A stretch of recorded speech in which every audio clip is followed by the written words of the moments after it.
Hello everyone. तो PG Electroplast के Q3 के रिजल्ट्स आए हैं आज। कॉल इनका कल होगा, लेकिन पीपीटी आ गई है कंपनी की। तो पहले के क्वार्टर्स में जो इन्होंने एक बार गाइडेंस चेंज किया था, फिर लास्ट क्वार्टर में उसको मेंटेन किया। अभी इस क्वार्टर में कैसा एग्जीक्यूशन है, देन फुल ईयर FY26 के लिए इन्होंने क्या गाइडेंस दिया है, ओवरऑल कंपनी का बैलेंस शीट कैसा लगता है, किस तरीके के नंबर्स हैं, किस तरीके की अपॉर्चुनिटी लगती है, इन सारी चीजों पर शॉर्ट डिस्कशन करेंगे।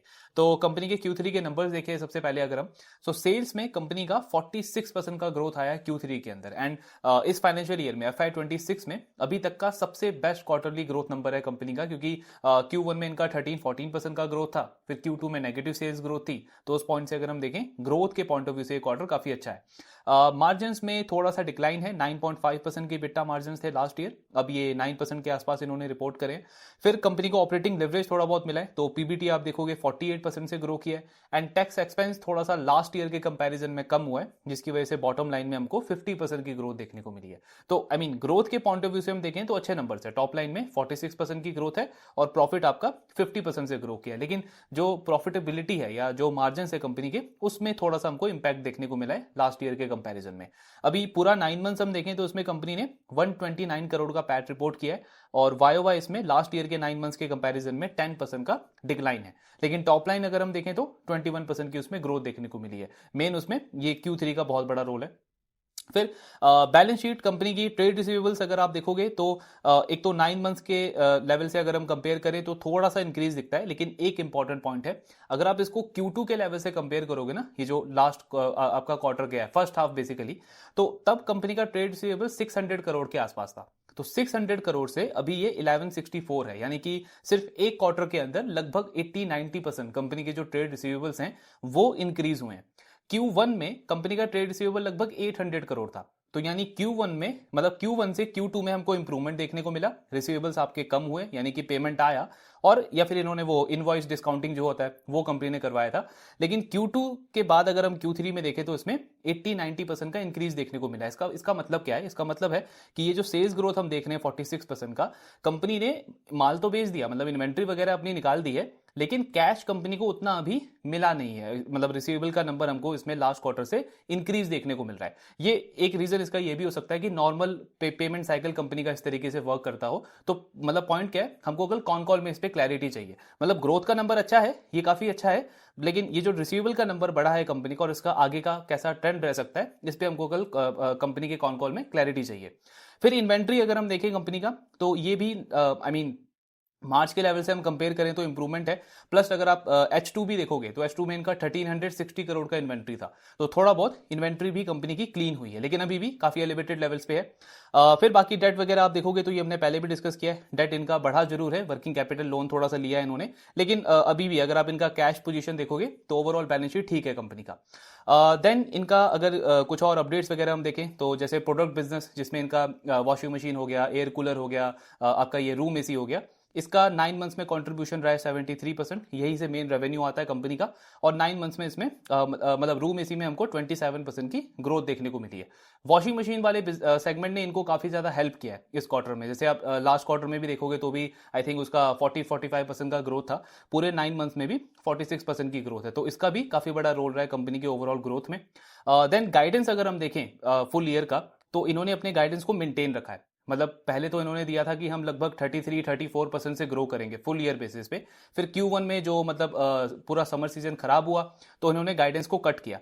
वही गाइडेंस कंपनी ने Q2 में भी मेंटेन किया है, और अच्छी बात है कि अभी Q3 खत्म हो गया और अभी भी मैनेजमेंट ने गाइडेंस को मेंटेन रखा है।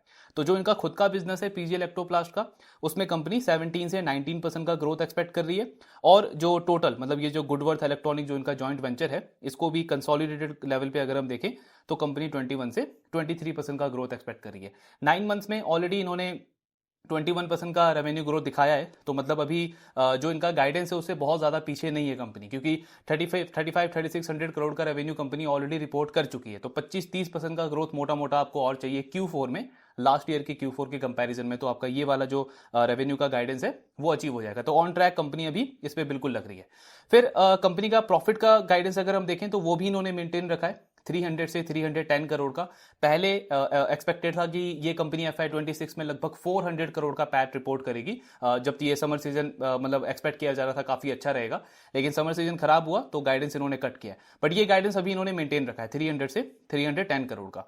बाकी कैपेक्स पहले ये 900 से 1000 करोड़ का प्लान कर रहे थे FY26 में, फिर इसको भी कट किया 700 750। अभी ये वाला पार्ट भी कंपनी ने मेंटेन रखा है, और इसका जो बहुत बड़ा पार्ट था ये पूरे 700 करोड़ का, ये कंपनी फर्स्ट हाफ में ऑलरेडी कर चुकी है। तो ओवरऑल अगर हम देखें नंबर्स अच्छे हैं कंपनी के, गाइडेंस मेंटेन किया, ये काफी पॉजिटिव चीज है। और इनफैक्ट अगर आप पैट के लेवल पे भी देखोगे तो 9 मंथ्स में कंपनी का 129 करोड़ का पैट हो चुका है। अब लास्ट ईयर Q4 में इनका 145 करोड़ का पैट था। तो मतलब YOY लेवल पे अगर कंपनी 18-20% का भी ग्रोथ दिखाएगी अपने नेट प्रॉफिट के अंदर Q4 में, तो फुल ईयर पैट का गाइडेंस आपका अचीव हो जाएगा 300 करोड़ का। मतलब गाइडेंस वाले पार्ट्स पे अगर हम देखें तो चाहे टॉप लाइन की ग्रोथ हो या प्रॉफिट हो, दोनों पे कंपनी बिल्कुल ऑन ट्रैक लग रहा है, उसको ये अचीव कर सकते हैं। मेन हमको क्लैरिटी चाहिए कि रिसीवेबल का नंबर आपका इतना ज्यादा जंप क्यों कर गया Q2 से Q3 में, एंड उसका आगे का आउटलुक कैसा लगता है।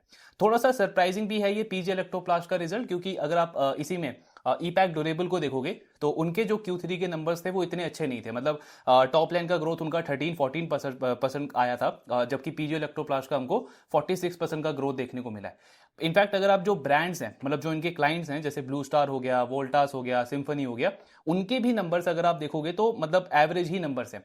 किसी किसी का नेगेटिव ग्रोथ है, किसी का बिल्कुल फ्लैट है सेल्स YOY लेवल पे। तो उस पॉइंट से अगर हम देखें तो मतलब इनके जो क्लाइंट्स है उसमें भी इतनी अच्छी ग्रोथ देखने को नहीं मिली। जो इनका मतलब कॉम्पिटिटर है एक तरीके से ईपैक ड्यूरेबल, उसके भी बहुत अच्छे ग्रोथ के नंबर नहीं थे, सिर्फ 13-14% था। तो यहाँ पे PG इलेक्ट्रोप्लास्ट ने एक तरीके से बोल सकते हैं पॉजिटिवली सरप्राइज किया है। बट इसका आगे का ट्रेंड कैसा रखता है, मतलब इस साल का गाइडेंस तो आप अचीव कर सकते हो, लेकिन ये इन्वेंट्री का कैसा ट्रेंड है, receivable, working capital, cash flow, उसमें किस तरीके का कंपनी का पोजीशन है, ये हमको कल कॉल के अंदर क्लैरिटी मिलेगा इस पे। अपॉर्चुनिटी वाइज इतना ज्यादा इंटरेस्ट अभी बनता नहीं है, नंबर्स ऑफ कोर्स अच्छे आए हैं, इंटरेस्ट बन गया इस बिजनेस के अंदर, इसको मतलब ट्रैक करने का, कल कॉल में मैनेजमेंट क्या बोलता है। लेकिन अभी करंटली अगर आप देखोगे ना तो वैल्यूएशन इतना ज्यादा लुक्रेटिव नहीं है, क्योंकि वैसे तो 63 का पी था, अभी रिजल्ट आने के बाद इनका पी 58-59 के आसपास हो गया। और अगर हम ये अज्यूम करें कि पूरे साल का गाइडेंस ये अचीव कर लेंगे 300 करोड़ 310 करोड़ का, तो फॉरवर्ड पी इनका 53 का होता है।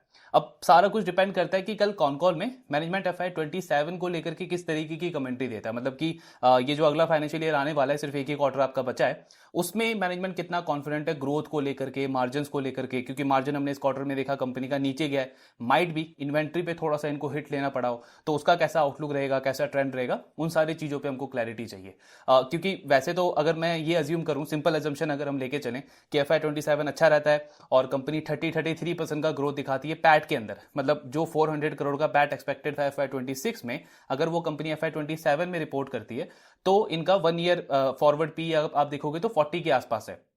मतलब अगर मैं 33% का ग्रोथ अज्यूम करूं तब भी 40 का पी आ रहा है, और पैग रेशियो तब भी आपका 1.2-1.3 के आसपास आ रहा है। ये वैल्यूएशन के पॉइंट ऑफ व्यू से बहुत महंगा नहीं है, लेकिन अभी जो मार्केट है जहां पे हमने इतने सारे स्टॉक्स में इतनी सॉलिड डी रेटिंग देखी है, इनफैक्ट EMS स्पेस ही आप देखोगे, जैसे सिरमा को हमने डिस्कस किया, केन्स के रिजल्ट अभी आए नहीं है, लेकिन उसका भी जो वैल्यूएशन डी रेटिंग हुआ है, उनमें अपॉर्चुनिटी आउटलुक इससे ज्यादा बेटर लगती है अगर हम PG इलेक्ट्रोप्लास्ट से कंपेयर करें, क्योंकि अभी भी बहुत सारी चीजों पे फुल क्लैरिटी नहीं है। और वैल्यूएशन आप देखोगे तो मार्केट ने पनी जरूर किया, 900 से 500 के लेवल पे स्टॉक ट्रेड कर रहा है, बट ऐसा कुछ बहुत लुक्रेटिव वैल्यूएशन अभी भी नहीं है।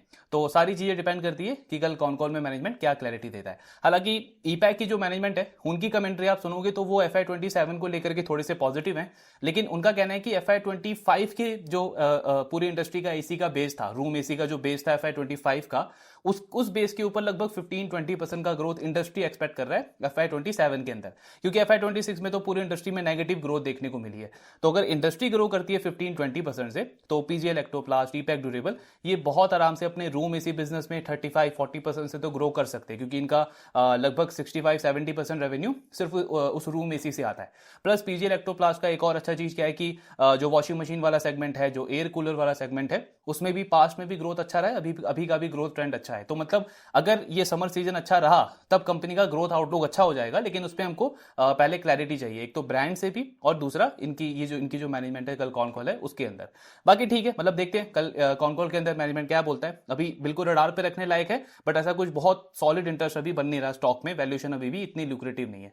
देखते हैं कल कॉल के अंदर मैनेजमेंट क्या कमेंट्री देता है, उसको डिस्कस करेंगे। बाकी आपके जो डाउट्स हैं शेयर करते रहिए। Thank you very much.